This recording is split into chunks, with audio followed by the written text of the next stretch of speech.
మాకు చౌదరి గారి కన్నా చౌదరి అన్న అంటేనే పరిచయం ఎక్కువ. ఎందుకంటే మేము చిన్నప్పుడు విజయవాడలో ఉన్నప్పుడు హాలిడేస్కి చెన్నై వెళ్తూ ఉండేవాళ్ళం.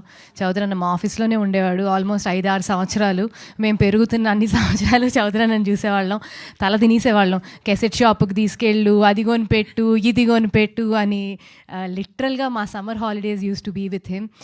ఎంత గుర్తంటే నాకు సినిమా హిట్ అయినప్పుడు అమ్మ డాడీతో మాట్లాడి, రాఘవేంద్ర అంకుల్తో మాట్లాడి, చౌదరి చాలా బాగుంది అనేది. అలాగే సినిమా బాగోలేనప్పుడు చౌదరి ఏంటయ్యా ఇలా అయ్యింది అని కూడా అనేది. సో అంత లిటరల్గా మాకు ఫ్యామిలీ. అండ్ చౌదరి అన్న మన వైజంతిలో కాదు అన్నపూర్ణలో సినిమా చేస్తున్నారు అనగానే మేమందరం అదేంటి చౌదరి అన్న బయటకు వెళ్ళటం ఏంటి అనుకున్నాం. But you know it's just it was incredible his journey. And ఇవాళ ఇలాంటి లాంచ్లో నేను ఒక భాగం అవటం నాకు ఐఎమ్ వెరీ వెరీ హ్యాపీ అన్న.